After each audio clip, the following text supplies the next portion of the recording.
Assalamualaikum warahmatullahi wabarakatuh. Alhamdulillah kita pada pertemuan ketiga hari ini, yaitu kita akan membahas mengenai sistem bilangan dan kesalahan. Ini merupakan materi kedua di mana kita sudah memasuki permasalahan atau langsung ke permasalahan yang dapat dipecahkan menggunakan metode numerik, karena minggu kemarin kita hanya membahas mengenai pengertian atau definisinya saja terlebih dahulu ya. Untuk yang pertama yaitu penyajian bilangan bulat. Karena kita membahas mengenai sistem bilangan dan kesalahan, jadi yang pertama kita ke bilangan bulat dulu. Bilangan bulat yang sering digunakan adalah bilangan dalam sistem bilangan desimal. Ya, sama halnya dengan mata kuliah yang lain, tetapi kalau di bilangan bulat yang digunakan di metode numerik yang pertama adalah desimal terlebih dahulu, di mana sebenarnya itu dalam definisi matematikanya untuk bilangan sistem bilangan desimal yaitu yang disimbolkan dengan n besar dan dia terdiri dari an minus 1, an minus 2 until a0. Lupa. Ini metode numerik ya. Sampai a0. Atau kita sama dengankan jika dijabarkan dia menjadi an a pangkat n ditambah an minus 1 dikalikan 10 n minus 1 dan sebagainya. Itu sebenarnya adalah pengertian dari sistem bilangan desimal. Saya beri contoh, misalnya 2673, jika kita jabarkan dia menjadi 2 dikali 10 pangkat 3. Kenapa dia 2? Karena bilangan ribuan pertamanya dia adalah 2. Terus karena dia 2 posisinya dalam ribuan, maka dikali 10 pangkat 3. Terus yang kedua 6 dikali 10 pangkat 2, 7 dikali dan seterusnya. Begitu ya, gampang ya. Karena bilangan bulat dengan dasar C didefinisikan dengan, jadi kalau misalnya kita mengganti bilangan bulatnya dengan notasi C, tinggal diganti aja. Karena di sini dia A, berarti kita diganti dengan C dan seterusnya. Untuk yang kedua yaitu bilangan biner, di mana dapat didefinisikan seperti formulasi sebelumnya, akan tetapi dia mengganti C-nya dengan 2. Sehingga karena dia biner berarti otomatis maka dia A-nya diganti dengan 2. Kalau bilangan aslinya dia akan memiliki penjabaran seperti ini hingga diganti dengan 2. A-nya diganti 2, A-nya yang ini diganti 2 dan seterusnya. Contoh misalnya bilangan biner dari 1101.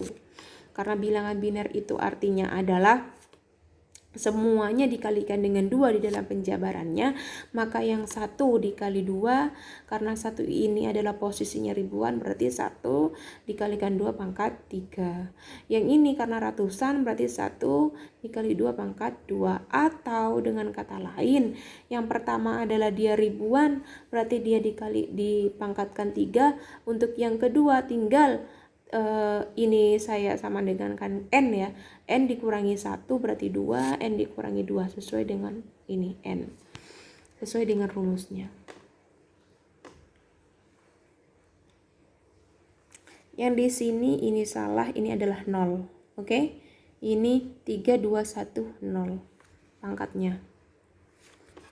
Nah, untuk yang kedua karena ini enggak begitu jelas. Nah, untuk yang kedua, dia memiliki algoritma di mana dia berbunyi bila diketahui koefisien A1, A2, A3 until AN dari polinom Px sebagai berikut dan suatu bilangan beta, maka dapat dihitung Bn-1 until Bn0 ini dari beta sebagai berikut.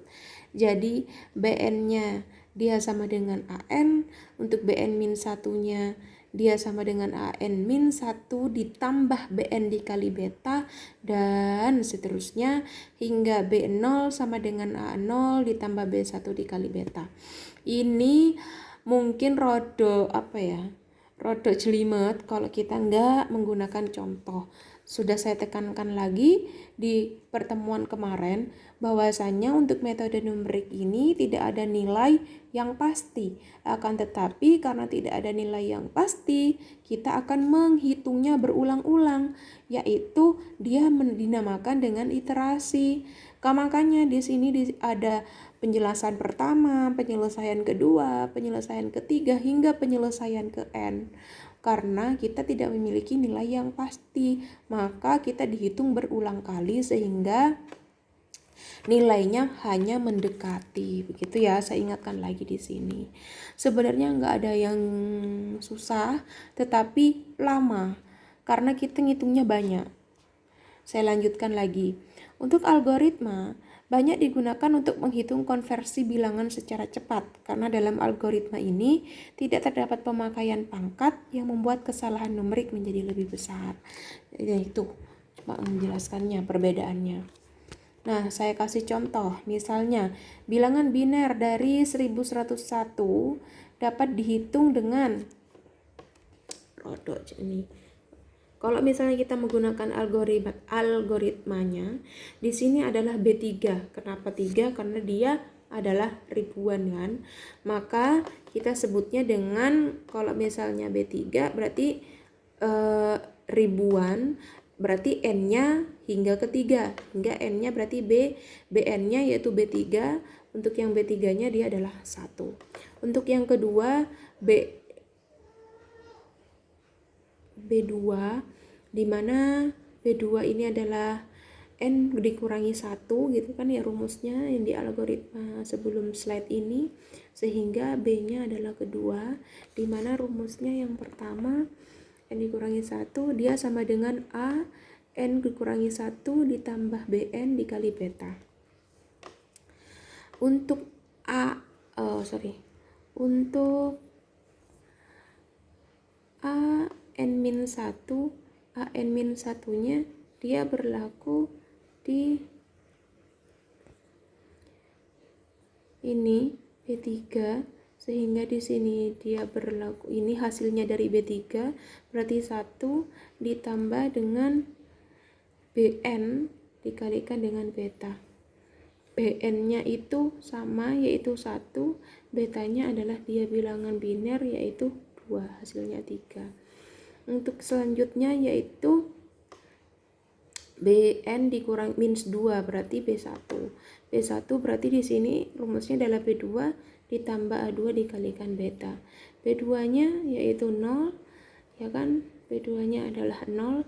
Terus A2-nya di sini adalah hasilnya yaitu 3 dikalikan beta, betanya yaitu 2 sama dengan 6. Ini BN BN-1 dikurangi rumus sampai terakhir tuh. Ya, sampai 0. Jadi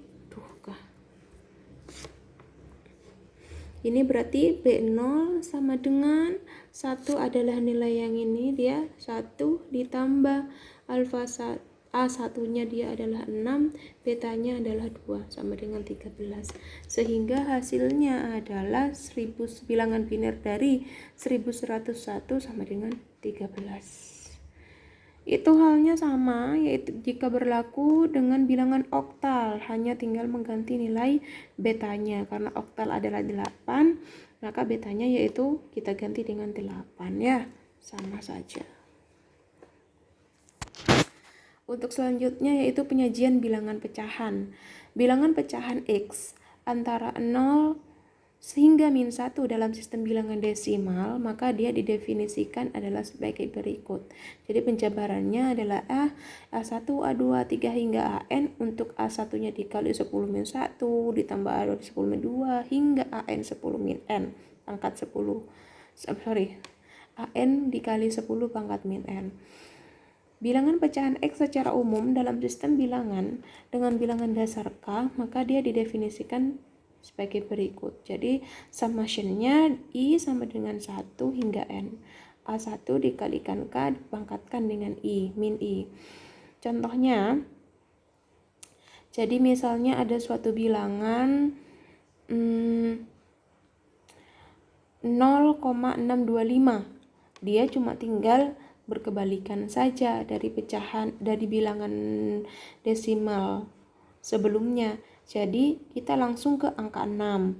6 dikali 10 pangkat min 1 ditambah 2. Angka keduanya ya yang kita lihat adalah di belakang koma. 6 dikali 10 pangkat min 1. Setelah itu 2 dikali 10 pangkat min 2 ya. Setelah itu 5 dikali 10 pangkat min 3. Minnya dapat dari mana? Pangkatnya dapat dari mana?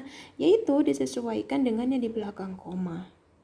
Kalau misalnya di belakang koma yang pertama berarti pangkat min 1. Di belakang koma yang kedua atau puluhan berarti pangkat min 2. Begitu. Sebenarnya sama sistemnya seperti yang sebelumnya. Berikut bentuk contohnya, misalnya berapa bilangan biner dari 0,101. Tinggal diganti. Ini banyak salah ketik ya, sudah saya perbaiki. Ini 1 dikali 2, bukunya banyak yang salah, makanya saya ini diperbaiki di sini. Jadi 1 dikali 2 karena dia sebagai angka pertama setelah koma, maka dia pangkat min 1. 0 dikali 0 pangkat min 2, 1. Ini tetap 2 ya, karena ini bilangan biner, lupa. Jadi 0 dikali 2 pangkat min 2, yang ini 1 dikalikan 2 pangkat min 3. Begitu pula seterusnya. Untuk selanjutnya yaitu nilai signifikan. Apa itu pengertian dari nilai signifikan? Yaitu suatu nilai di mana jumlah angka ditentukan batas nilai tersebut. Jadi nilainya itu diterima atau tidak. Karena nilai signifikan itu tergantung kita yang mengukur. Kalau misalnya kita sudah menerimanya, ini sudah valid, ya sudah dikatakan valid. Misalnya contoh ya, ini ada sebuah penggaris. Sedangkan yang kita ukur ternyata sampai sini. Antara nilai 59 hingga 60. Jadi nilai yang ditunjuk itu tidak tepat pada angka yang ditentukan karena selisih satu strip. Jadi dalam kejadian bila dianggap nilai yang signifikan dia sama dengan 1, maka nilainya dia boleh 59 atau 60. Bila penggaris tersebut dilihat dengan skala lebih besar, maka daerah yang ditunjukkan oleh jarum tersebut akan terlihat. Tetapi dari gambar ini, dengan nilai signifikan antara 10 pangkat min 1 yaitu 0,1, maka diperoleh nilainya 59 atau 59,5 jika dibesarkan. Sudah nanti dia ketahuan kalau ternyata nilai angkanya adalah 59,5. Ya sudah diterima nilai 59,5. Nah, sekarang kita bahas mengenai akurasi dan presisi. Coba perhatikan ya, ini adalah 4 contoh di mana ada hasil tembakan dari 4 orang. A dia berkumpul semua, B dia berkumpul semua tetapi di pinggir, yang C dia mencar semua, ya tapi ada yang di tengah, yang D mencar semua. Begitu ya cara nilainya, dia ada di pinggir. Dari gambar tersebut, maka A, dia menunjukkan hasil yang akurat dan presisi. Karena yang A di sini dia akurat dan presisi. Dia ngumpul semua tetapi tepat benar-benar di tengah. Jadi dia dinamakan akurat dan presisi. Yang B menunjukkan hasil yang presisi tetapi tidak akurat. Yang B dia menunjukkan hasil yang presisi tapi tidak akurat. Presisi berarti nanti saya harus menanyakan apa itu presisi dan apa itu akurat. Kalau kita ketemu langsung enak ya, langsung tanya jawab begitu. Nah, berarti kalau yang B dia presisi tetapi tidak akurat. Artinya dia itu ngumpul semua. Kalau ngumpul semua dia presisi. Kalau enggak tepat di tengah-tengah, benar-benar tepat di tengah-tengah, berarti dia tidak akurat ya. Terus yang C menunjukkan hasil yang sebenarnya akurat tetapi tidak presisi. Dia ada yang akurat tapi tidak berkumpul, yaitu tidak presisi. Yang D menunjukkan hasil tidak akurat dan tidak presisi. Tidak ada yang mengenai tengah-tengah dan tidak ada yang kumpul semua. Itu artinya lah kata-kata yang bisa dicerna. Akurasi berarti kalau misalnya dari kasus sebelumnya, berarti akurasi dalam hal ini dia bergantung pada penembak, sedangkan presisi bergantung pada senapan dan perlengkapannya. Jadi intinya kalau akurat enggaknya berarti kan dia bergantung pada penembaknya, dia itu tepat, benar-benar tepat di sasaran atau tidak. Sedangkan presisi dia bergantung pada alatnya. Kalau misalnya alatnya bagus, pasti dia akan berkumpul semua. Tetapi kalau misalnya ternyata alatnya KW, kita itu membahas mengenai yang lebih umum loh ya. Bukan disimpulkan, bukan Bu, ternyata tembak ini, tembak ini, bukan. Jadi intinya kita membahas mengenai hal umumnya. Oleh karena itu, kita memiliki pengertian atau kesimpulan bahwa nilai presisi ini dia mengacu pada jumlah angka yang signifikan yang digunakan dan sebaran bacaan berulang pada alat ukur. Pemakaian alat ukur dan penggaris, jangka sorong, atau alat-alat matematika lainnya, dia memiliki perbedaan nilai presisi. Jadi maksudnya di situ. Bukan karena kita membahas mengenai tembakan yang tadi, kita itu hanya contoh umum saja. Jadi kalau diaplikasikan ke matematikanya, nilai presisi itu mengenai kualitas alatnya, sedangkan nilai akurat atau akurasinya dia mengacu pada dekatnya nilai pendekatan yang dihasilkan dengan nilai acuan atau nilai eksaknya. Jadi dalam pengertian matematikanya adalah sebagai berikut. Misalnya nilai eksaknya diketahui 0,5, akan tetapi hasil pendekatannya adalah 0,50001, maka hasil ini dikatakan akurat apabila nilai akurasinya adalah 10 pangkat minus 4. Jadi intinya, kalau misalnya nilai akurat itu adalah nilai yang mendekati nilai acuan, kalau presisi adalah tergantung pada alat yang digunakan, alat matematikanya yang digunakan. Yang selanjutnya, kita akan membahas mengenai pendekatan dan kesalahan. Kesalahan dalam metode numerik dibagi menjadi dua, yaitu kesalahan pembulatan, round of error, atau kesalahan pemotongan, truncation error. Jadi, karena saya membahas metode numerik tidak ada nilai yang exact yang sebenarnya, maka kita hanya bisa membulatkan atau bisa memotong yang mendekati nilai sebenarnya. Jadi kesalahan pembulatan yaitu kesalahan yang disebabkan pembulatan, misalnya 0,4 menjadi 0, 0,5 menjadi 1, begitu ya. Jadi kesalahan pemotongan adalah kesalahan yang ditimbulkan pada saat dilakukan jumlah angka yang signifikan. Hanya saja kita berkecimpung di daerah 2 itu saja kalau metode numerik. Makanya kita tidak memiliki nilai-nilai yang sangat tepat di dalam metode karena di situ dibulatkan atau dipotong. Kesalahan numerik adalah kesalahan yang timbul karena adanya proses pendekatan. Jadi hubungan kesalahan dan penyelesaian adalah X yang ditambah dengan error.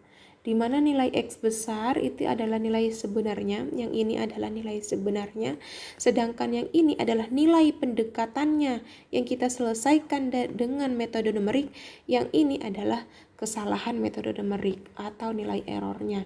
Jadi kalau misalnya ditambah semakin kecil nilai errornya, maka dia akan menghasilkan nilai exact yang sangat mendekati.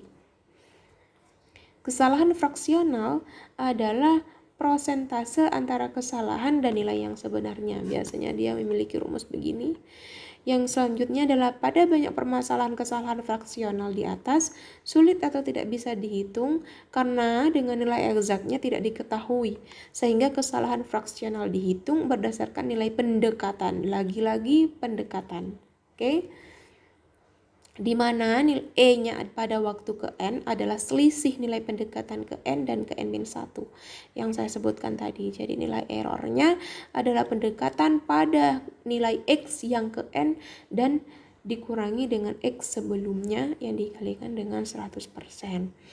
Perhitungan kesalahan semacam ini dilakukan untuk mencapai keadaan konvergensi pada suatu proses iterasi. Dan dia berbunyi demikian. Mungkin untuk hari ini sekian, karena kita setelah membahas mengenai kesalahan dan bilangan dan suatu bilangan, kesalahan dalam suatu bilangan, di mana kesalahan-kesalahan itu sebenarnya timbul dari dua yang tadi. Kalau di metode numerik yaitu di pemotongan serta di pembulatan. Untuk lain-lainnya dalam cara penghitungan kita hanya memerlukan ketelitian, karena ini sebenarnya penghitungannya gampang sekali, akan tetapi banyak karena kita memerlukan iterasi. Karena iterasi, saya ulangi nih ya, karena iterasi maka di situ dihitung berulang-ulang akan menghasilkan nilai yang selisih, di mana selisihnya itu yang kita sebut dengan nilai error. Jadi semakin kecil selisihnya, maka oleh karena itu kan dia memiliki tingkat kebenaran atau pendekatan yang mendekati nilai yang sebenarnya. Begitulah untuk konklusi pada hari ini, kesimpulan pada hari ini. Jadi itu hanya kata-kata yang tidak terpacu pada buku. Mungkin itu kesimpulan untuk dari saya untuk materi pada hari ini.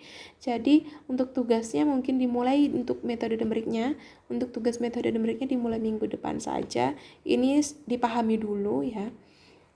Terima kasih untuk kepada hari ini. Assalamualaikum warahmatullahi wabarakatuh.